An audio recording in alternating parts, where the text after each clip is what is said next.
Selamat siang Bapak dan Ibu, saudara-saudari yang saya muliakan. Akhir-akhir ini di jagat maya Indonesia, khususnya di saluran YouTube, ramai dibicarakan atau diberitakan perihal sulap dan juga penggunaannya sebagai salah satu metode pengobatan. Di dalam pembicaraan dan bahkan silang pendapat itu, muncul istilah-istilah misalnya logika, logis, benar, fakta, keyakinan, pengetahuan,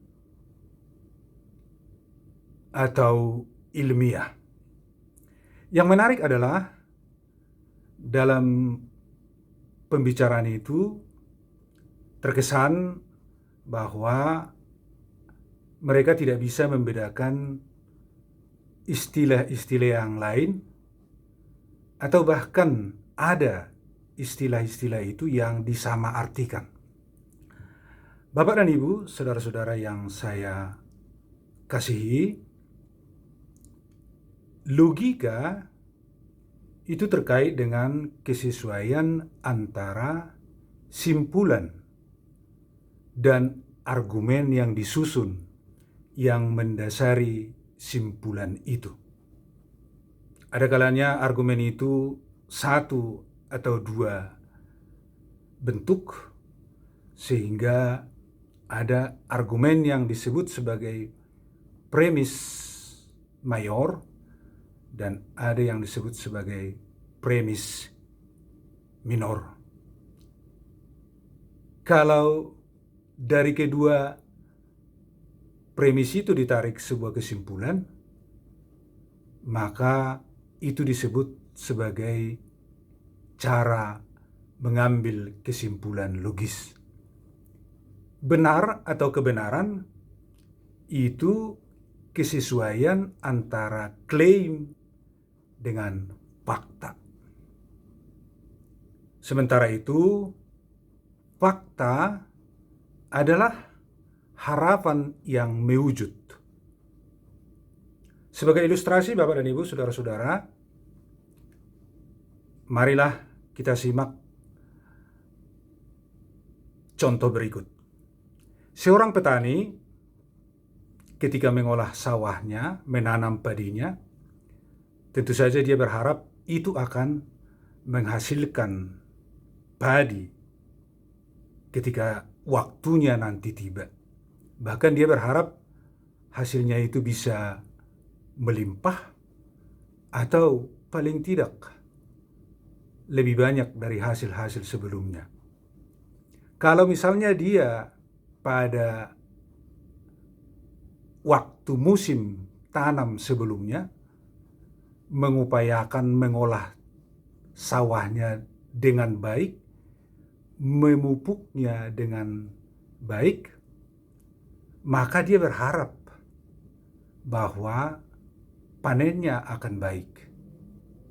Dan kalau itu misalnya terwujud, maka kali ini ketika dia melakukan upaya yang sama, maka dia secara logis akan menghasilkan panen yang kurang lebih sama dari panen yang diperoleh sebelumnya dalam keadaan ceteris paribus, artinya kondisi-kondisi yang lain itu dianggap sama.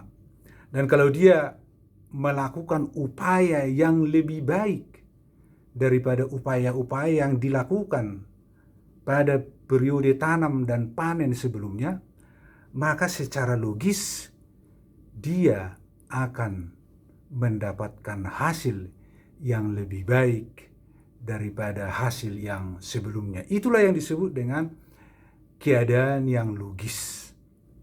Apakah hasilnya terbukti nanti akan lebih baik? Itu urusan kebenaran. Nantilah kita tunggu bahwa klaim yang menyatakan kalau dia mengolah sawahnya dengan lebih baik, memupuknya dengan lebih baik, maka hasilnya akan lebih baik. Kalau ternyata nanti hasilnya memang lebih baik, itu adalah klaim yang mewujud menjadi fakta. Faktanya adalah hasilnya lebih baik, dan itulah yang disebut kebenaran atau benar. Benarlah adanya bahwa klaim yang menyatakan bahwa kalau sawah diolah dengan baik, maka hasilnya akan lebih baik. Itulah kebenaran, dan hasilnya mewujud menjadi fakta. Lalu keyakinan bahwa kalau dia mengusahai sawahnya dengan baik, itu adalah keyakinan terlepas apakah hasilnya lebih baik atau tidak. Nah, keyakinan itu juga bisa diartikan sebagai harapan. Seorang petani tentu berharap, atau dalam bahasa lainnya berkeyakinan, bahwa apa yang ditanamnya akan menghasilkan kelak, dan bahkan apa yang dilakukannya, yang diupayakannya, dia berharap, dia berkeyakinan itu akan mendatangkan hasil yang baik. Apakah hasilnya baik? Marilah kita tunggu nanti setelah petani itu panen. Ketika kita nanti mengetahui bahwa ternyata hasilnya baik, lahirlah pengetahuan. Ketika kita setelah menunggunya ternyata hasilnya tidak baik, gagal panen, lahirlah pengetahuan. Taulah kita bahwa hasilnya ternyata menyimpang dari harapan. Taulah kita bahwa yang kita yakini sebelumnya, yang kita harapkan sebelumnya, ternyata meleset. Demikian juga kalau sebaliknya, kalau hasilnya baik, taulah kita bahwa keyakinan kita, harapan kita ketika kita berusaha dengan baik, ketika kita bekerja keras dengan baik mengolah sawah, hasilnya akan baik. Kita mendapatkan pengetahuan bahwa usaha yang baik akan menghasilkan hasil yang baik. Saya Albinar Syegian dari sebuah sudut kota di kota Bandung, kota yang indah ini, menyampaikan kepada Bapak dan Ibu saudara-saudara yang saya kasihi. Salam kebaikan dan salam sehat.